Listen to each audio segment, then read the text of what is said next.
जय श्री राम दोस्तों। एक मैसेज है मेरा कि जैसे पहले सुनते थे हम गांव में कि ये कैंसर है, हार्ट अटैक है, शुगर की बीमारी है, ये सिर्फ बड़े लोगों को होती थी। जो सेठ हैं, साहूकार हैं, जो मेहनत का काम नहीं करते, दिन भर बैठे रहते हैं, और जिनके पास पैसा बहुत है, उन लोगों को ये सब बड़ी बड़ी बीमारी होती थी, ऐसा सुनते थे गांव में। गांव के लोग पूर्णतः स्वस्थ रहते थे और बीमारियां बहुत ही कम रहती थी। ये बड़ी बीमारी तो आज तो देखा जाता है कि गांव के हर एक छोटे छोटे बच्चों को तक अटैक आ जा रहा है। 22 साल 24 साल के उनको कैंसर हो जा रहे हैं। तो इसके पीछे रीज़न क्या है? कुछ तो कारण होगा ना। अभी मैं देखता हूँ गांव का कोई भी बच्चा मेहनत नहीं करना चाहता। अब गांव में भी जाते हैं तो ग्रामीण क्षेत्रों में भी अधिकतर देखा जाता है, अधिकतर ग्रामीण क्षेत्रों में भी लोगों के घर में एसी लगी है। मतलब वो शहर की नकल कर रहे हैं।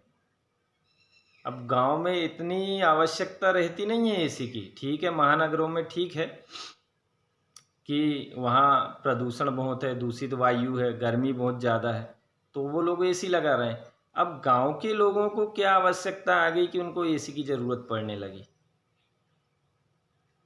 वो गांव में 40,000 50,000 की एसी लगा सकते हैं, मगर 8-10 वृक्ष नहीं लगा सकते अपने आइट साइड जगह होने के बाद। ये सब मैं देख रहा हूँ, इसीलिए मैं चर्चा कर रहा हूँ इस विषय में। मैं किसी की बुराई, निंदा या ये सब नहीं कर रहा हूँ। जो समाज में देख रहा हूँ, जो मेरे को महसूस होती कि ये गलतियाँ कर रहे हैं लोग, तो वो मेरा मकसद रहता कि उनको समझाया जाए।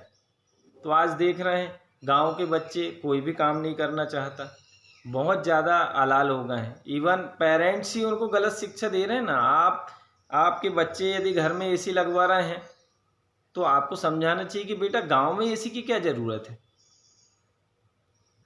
इतनी शुद्ध हवा है वहाँ, एसी की जगह में आप 8-10 वृक्ष लगा लो ना अपनी आइट साइड, तो वो फल भी देंगे और शुद्ध वायु भी मिलेगी, और आपकी 2-4 पीढ़ी तक फल खाएंगे। आम के लगा लो, जाम के लगा लो, बड़े वृक्ष लगा लो। आजकल तो ऐसा हो गया है, लोग एसी लगा रहे हैं और घर में गमले में छोटे छोटे वृक्ष लगा देते हैं। क्या उससे वातावरण शुद्ध हो जाएगा क्या पूरा? तो दोस्तों, ये सब सोचने वाली बातें हैं कि ऐसा क्यों हो रहा है। गांव के बच्चे भी गांव में नहीं रहना चाह रहे हैं। उनको लगता है बस शहर में रहें, वही सबसे अच्छी लाइफ है। और शहर में आके खा पी क्या रहे हैं? वही दूषित वातावरण में रहना, वही अशुद्ध चीज़ें खाना, वही गंदा माहौल। आज देख ही रहे हैं ना,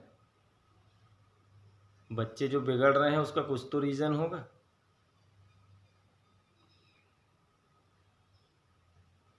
और हालत ऐसी हो गई है कि यदि गांव का बच्चा शहर में आके रहने लगता है तो उसमें इतने ज़्यादा परिवर्तन आ जाते हैं कि समझ में नहीं आता कि ऐसा क्या है। वो खुद को इतना वीआईपी महसूस करने लगता है। बातें, उसकी बातों में जो परिवर्तन आ जाता है, पूरी लैंग्वेज चेंज हो जाती है। उसको अपनी मातृभाषा बोलने में शर्म आने लगती है। दिखावा और नौटंकी इतनी ज़्यादा हो जाती है बच्चों में, दूसरों की देख के उस रेस में दौड़ने के लिए कि हम भी वीआईपी दिखें। तो मेरा यही है कि भाई क्या हो रहा है आज? बच्चों को ये सब शिक्षा कहाँ से मिल रही है? ये ज्ञान कहाँ से आ रहा है? ये नकल करने का, बड़े लोगों की नकल करने का, ये सब बच्चों में कैसे संस्कार आ रहे हैं? आज गांव का बच्चा कोई 5-10 साल शहर में आके रहे तो उसके हाव भाव पूरे बदल जाते हैं। उसका बोलने का तरीका, ऐसा लगता है उसकी माँ लंदन की है और उसके पापा एमपी के हैं। वो बातें ऐसी करेगा कि हर चीज़ में इंग्लिश घुसेड़ेगा, हर चीज़ में इंग्लिश से बात करेगा। तो ये सब चीज़ें हैं दोस्तों। ये जो अंग्रेजी शिक्षा पद्धति है, ये उसका दुष्परिणाम है। लोग बोलते हैं आपको बड़ी तकलीफ होती है अंग्रेजी से। अरे अंग्रेजी से तकलीफ नहीं है भाई, अंग्रेजी सीखो। वो एक लैंग्वेज है, एक माध्यम है किसी से बातचीत करने का या किसी की बात समझने का। पर ये जो विकृति फैलते जा रही ना, कि जहाँ ज़रूरत नहीं है वहाँ भी अंग्रेजी को घुसाड़ना, और हम अपने देश की जो मातृभाषा है उसी को भूलते जा रहे हैं, उसी को अवॉइड कर रहे हैं।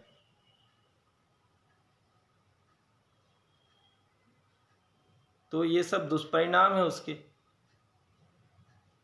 आज किसी के यहाँ जाओ तो दिखावे की दुनिया ऐसी हो गई है कि जिसकी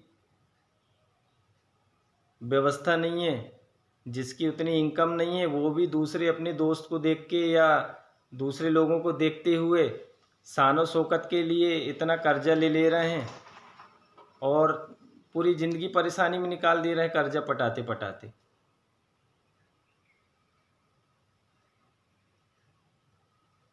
किस्त से बड़े बड़े महंगे महंगे मोबाइल ले लेंगे, किस्त से गाड़ियाँ उठा लेंगे।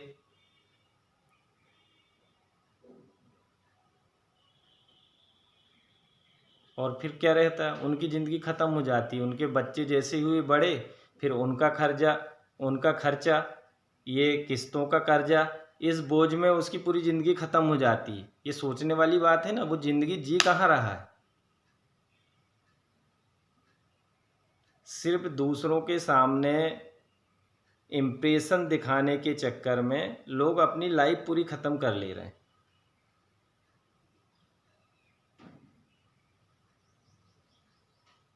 ना वो शुद्ध दूध पी पा रहे हैं, न शुद्ध चीज़ें खा पा रहे हैं। शहर की प्रदूषित माहौल में दिन भर घूम रहे हैं। तो बीमारी आएंगी नहीं तो क्या होगा, ये सोचने वाला विषय है कि नहीं।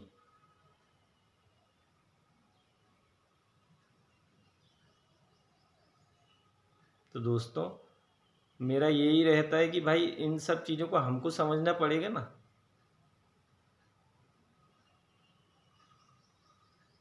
मैं भी गांव से हूँ, पर मैंने इन सब चीज़ों में सुधार किया अपनी लाइफ में कि नहीं यार, सही क्या है गलत क्या है समझ में आ गया। तो मेरा ये है कि भाई जो इस वीडियो को देख रहे हैं, कोशिश करें कि वो भी इन सब चीज़ों से दूर हो जाएं, अपनी लाइफ सुधारने की कोशिश करें।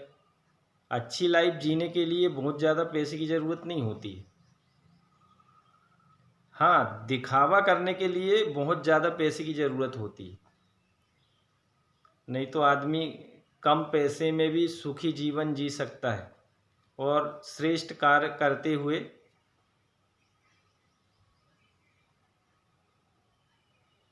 अच्छे सत्कर्म करते हुए स्वर्ग की प्राप्ति कर सकता है।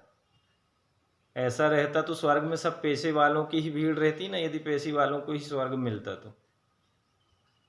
ज़्यादा पैसा आ जाने से तो और मोह माया से आदमी ग्रस्त हो जाता है। वो श्रेष्ठ कर्म करना सब भूल जाता है। सिर्फ पैसे को डबल तिबल, उसको 4 गुना 10 गुना 50 गुना यही करने में उसकी ज़िंदगी ख़त्म हो जा रही है। हम देख ही रहे हैं आज कि लोग 80 साल के हो गए मगर पैसे का मुँह इतना है कि आज भी बस पैसे के ही पीछे दौड़े जा रहे हैं। और एक दिन अटैक आ जाएगा या कैंसर हो जाएगा, अस्पताल में पड़े पड़े दम तोड़ देंगे, और उनका जो 80 साल तक कमाए थे वो पैसा भी उनका 20% सब चला जाएगा। तो ऐसे हालात हो रहे हैं अभी। अब लोग बोलते हैं कि भाई आप नेगेटिव ही सोच रखते हैं, लोगों की बुराइयाँ देखते रहते हैं। तो मेरा काम है ना भाई, मैं उन चीज़ों को समझ गया तो मेरा काम है कि लोगों को बताऊं। कई लोग तो बोलते हैं आप तो बस लोगों की नेगेटिव चीज़ें ही देखते रहते हैं, लोगों की बुराइयां ही मतलब आपको दिखती हैं, अच्छी चीज़ें नहीं दिखती। तो भाई समझदारी का मतलब क्या होता है, यदि आप में समझ है, आपको यदि ये सब चीज़ें समझ आ गई तो आप किसी और को बताएं। यदि किसी को बुरा ना लगे, इस चक्कर में यदि कोई गलत कार्य कर रहा है और हम उसको बताएं ना, तो ये तो हम बेवकूफ़ हुए ना। हमको फिर हमारे ज्ञान का मतलब क्या है कि हमको पता होते हुए भी हम यदि किसी को बोल नहीं रहे हैं कि उसको बुरा लग जाएगा और हम सच ना बोलें, तो उसमें और हम में क्या फ़र्क है फिर। सत्य एक ही होता है, और जो समझ गया, जो सत्य बोलना चालू कर दिया, तो फिर वो किसी की बुराई नहीं देखता। वो सत्य बोलने की कोशिश करता है कि भाई जो समाज में जो कुरीति हैं, जो बुराइयां फैल रही हैं, उनके खिलाफ हम आवाज़ उठाएं। यदि हर व्यक्ति यही सोचेगा कि हम क्यों करें ऐसा, तो फिर समाज में कितनी विकृति फैलती जा रही है कि नहीं। तो ये सब हमको ही सोचना पड़ेगा ना। इस समाज में ही हमारे बच्चे रहेंगे, हम इसी समाज में रह रहे हैं, तो हमारा दायित्व नहीं बनता है क्या कि समाज को कुछ शिक्षा दें, उनमें कुछ बुराई है तो उनको सुधार करें। हाँ, मेरे में कुछ बुराई किसी को नज़र आती तो बताएं भाई, मैं भी सुधारने को तैयार हूँ। इंसान से ही गलती होती है ना। पर इसका मतलब ये नहीं कि गलती पे गलती करे चले जाएं। हाँ, ऐसा कभी आदमी को दिखता नहीं अपनी गलती। कभी मेरे से कोई गलती होती तो लोग बराबर मेरे को बताएं कमेंट्स करके, हम उसमें कोशिश करेंगे हम सुधार कर लें। पर मेरे सभी भाइयों से निवेदन है, जो यंग जनरेशन है, भाई मेहनत करना चालू करो। गांव में रह रहे हो तो 8-10 वृक्ष लगाओ, ताकि तुम्हारे बच्चे जब हों तो उनको भी गर्व हो, उनको भी घर के आम खाने को मिले, घर की जाम खाने को मिले। आज हालात ऐसे हो गए हैं कि गांव में भी शहर से आम जाम नींबू लेके जाना पड़ रहा है। अब मैं तो दोनों माहौल देखा हूँ ना, बचपन से गांव में पला बड़ा हूँ, अभी कुछ सालों से शहर में आया हूँ, पर गांव तो जाते ही रहता हूँ ना मैं।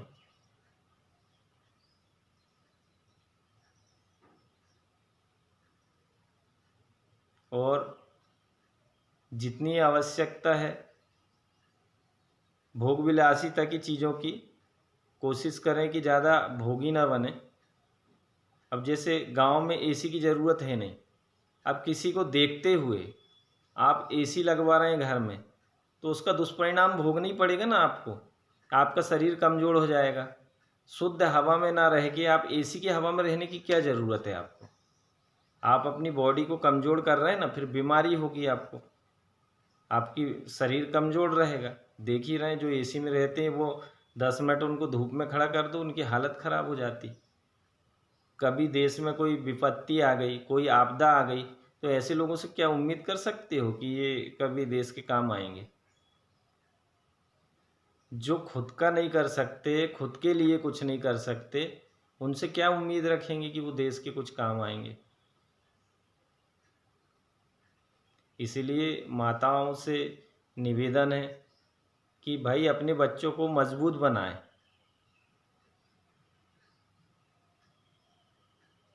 उनको एकदम नाजुक और लुंज-पुंज ना रखें कि हमारा बेटा है, हमने सुख नहीं भोगे, इसको तो भोगने दो, आराम से रहने दो, 8 बजे तक सोने दो। तो ये अपने लिए ही आप गड्ढा खोद रहे हैं। वो इसी जन्म में आपको नर्क की यात्रा करवा देगा।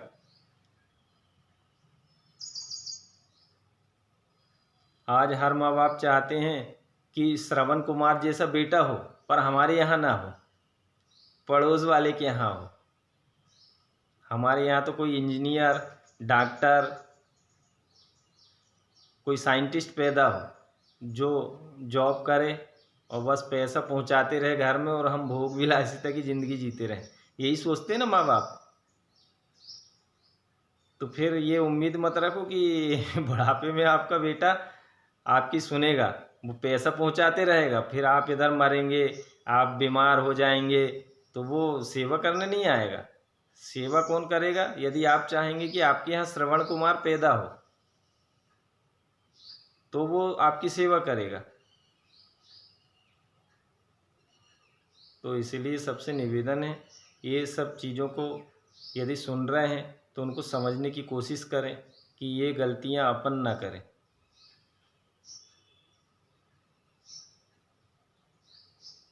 भौतिक शिक्षा के साथ साथ बच्चों को आध्यात्मिक ज्ञान, व्यवहारिक ज्ञान, ये सब बहुत ज़रूरी है। नहीं तो आज देख ही रहे हैं, मैं देख रहा हूँ ना समाज में। आज डॉक्टर जितने हैं, मतलब मैं हर किसी की बात नहीं करता, पर जैसे मेरे शहर के जो डॉक्टर हैं, तो 60% डॉक्टर शराब पी रहे हैं, जबकि वो दूसरों को सलाह देते हैं कि शराब हानिकारक है स्वास्थ्य के लिए। तो ये ऐसा क्यों हो रहा है?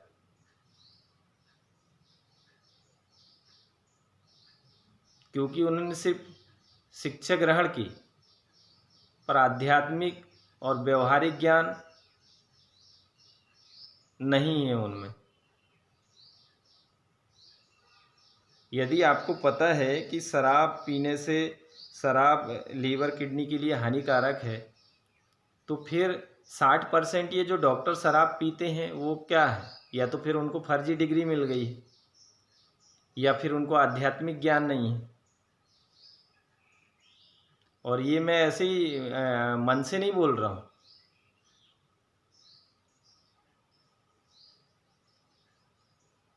पता है मेरे को, इसीलिए मैं बोल रहा हूँ। सिर्फ 40% अच्छे डॉक्टर हैं शहर में, जो पेशेंट का भला चाहते हैं, जो एक कम पैसे में उसका अच्छा स्वास्थ्य ठीक हो जाए, वो ये चाहते हैं। नहीं तो आज डॉक्टरी ऐसा पेशा हो गया है कि लोग बोलते हैं अच्छा बिजनेस है। यदि कोई हॉस्पिटल खोल रहा है तो उसको बोलते हैं अच्छा बिजनेस है। आज स्कूल कोई खोलता है तो बोलते बहुत अच्छा बिजनेस है। मतलब जो सेवा कार्य है, लोगों ने उसको भी बिजनेस के तौर पे देखना चालू कर दिया। तो ये कब होता है? जब आध्यात्मिक ज्ञान की कमी हो। कभी माँ बाप ने रामायण, महाभारत, गीता कभी पढ़ाई च नहीं उनको तो भौतिक ज्ञान दिए जा रहे हैं। बड़े से बड़े, महंगे से महंगे स्कूल में पढ़ाना, फिर शहर पहुंचा देना, फिर वहाँ से भी और महानगरों में पहुंचा देना। तो बच्चे के अंदर कहाँ से आएगा? आध्यात्मिक ज्ञान कहाँ से मिलेगा? आपने अपनी जो आध्यात्मिक बुक हैं, जो धार्मिक ग्रंथ हैं, उनको तो लाल कपड़े में लपेट के रख दिए ना घर में। डेली बस उनके पैर पड़ रहे हो और चाहते हैं कि भगवान सब दे दे आपको।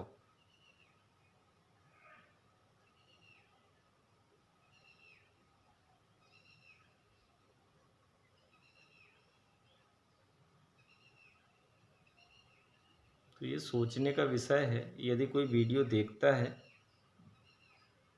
तो मेरा यही मकसद है कि भाई उसमें कुछ सुधार आए।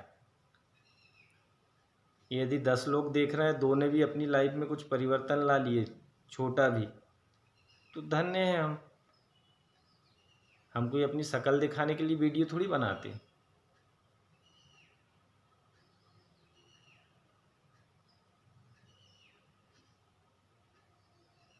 इसलिए तो हमारी जैसी लैंग्वेज है, हम जैसे हमने वीडियो बनाए उसको अपलोड कर दिए कि भाई कोई तो सुनेगा। 20 लोग ने सुने, 50 लोगों ने सुने, तो भी बहुत है हमारे लिए।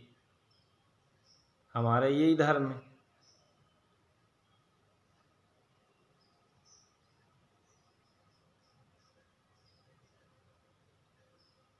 तो इसलिए सबसे अनुरोध है दोस्तों, मेरे वीडियो सुनते हैं तो लाइक सब्सक्राइब करें ना करें, अपने जीवन में परिवर्तन लाएं।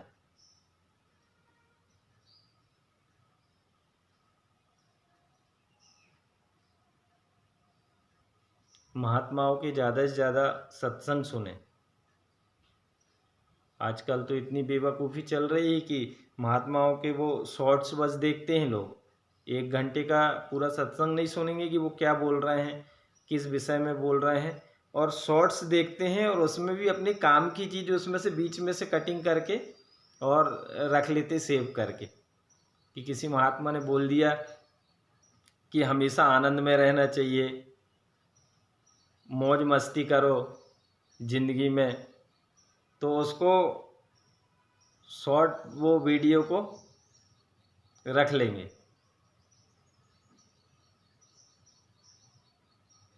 उन्होंने उसके आगे क्या बोला, पीछे समझाने का क्या मकसद था उनका, वो चीज़ें नहीं सुनेंगे।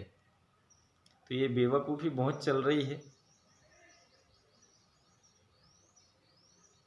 तो कृपया यदि किसी संत के आप प्रवचन सुनते हैं तो कम से कम 1 घंटा 1.5 घंटा उसको पूरा सुनो कि वो किस विषय में बता रहे हैं। प्रेमानंद जी को सुनते हैं, उनके 1.5 2 घंटे के वीडियो रहते हैं। अनिरुद्धाचार्य जी हैं, उनको सुनो।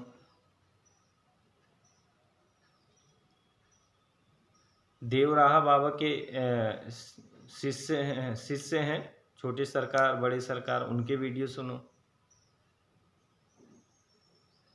रामदास जी बाबा हैं, उनके वीडियो सुनो आप।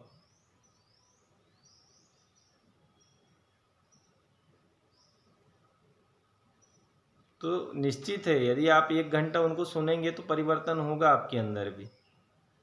मैं 5 साल से कंटिन्यू सुबह बैठ के 1 घंटा योगा करता हूँ, तो उनके वीडियो प्रवचन लगा लेता हूँ और सुनते रहता हूँ। इसलिए मुझ में इतना परिवर्तन है और धीरे धीरे और आते जाएगा। और जो बुराइयां हैं कोशिश कर रहे हैं हम कि उसको दूर करें, और हम भी चाहते हैं कि आपके अंदर भी यदि कोई बुराई है, ऐसा वीडियो देख के लगता है कि हमारे अंदर ये बुराई है, तो उसको दूर करें।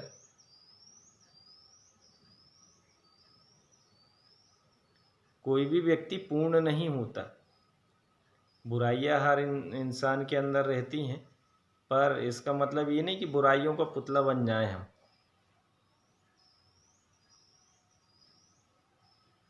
मैं भी कोई महापुरुष तो हूँ नहीं, छोटी मोटी गलती हो जाती हैं, पर इसका मतलब ये नहीं कि गलती पे गलती करे जाएं तो फिर काहे के इंसान।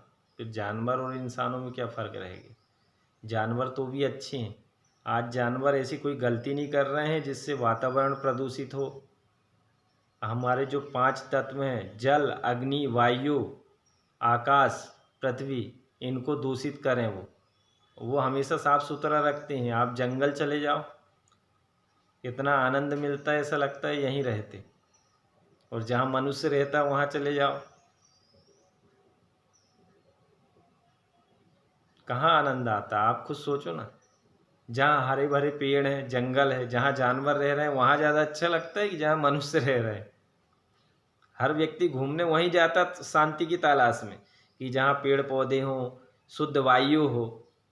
मगर अपने शहर के अपने गाँव की शुद्ध वायु को वो प्रदूषित कर रहा है।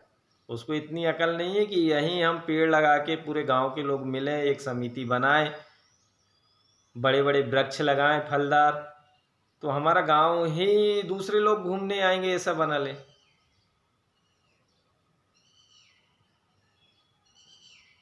खुद बाहर घूमने जाएंगे, गोवा जाएंगे, ऊटी जाएंगे, मनाली जाएंगे, कब तक जाओगे? वहाँ भी प्रदूषण इतना फैला रहे हैं लोग। अब तो धार्मिक स्थलों की हालत ऐसी हो गई है कि लोग घूमने जाते हैं वहाँ, धार्मिक इससे नहीं जाते, घूमने जाते हैं और चाहते कि हमारा बच्चा अच्छा हो। तो भगवान देख रहा है ना, तुमने वहाँ कितना प्रदूषण फैला के आए, धार्मिक जगह में गए।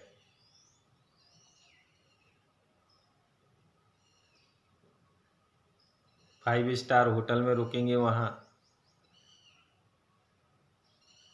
पहले से पूरी व्यवस्था होना, तब वहाँ घूमने जाएंगे फैमिली के साथ धर्म स्थलों में। तो ये कोई तुम्हारी यात्रा हुई क्या?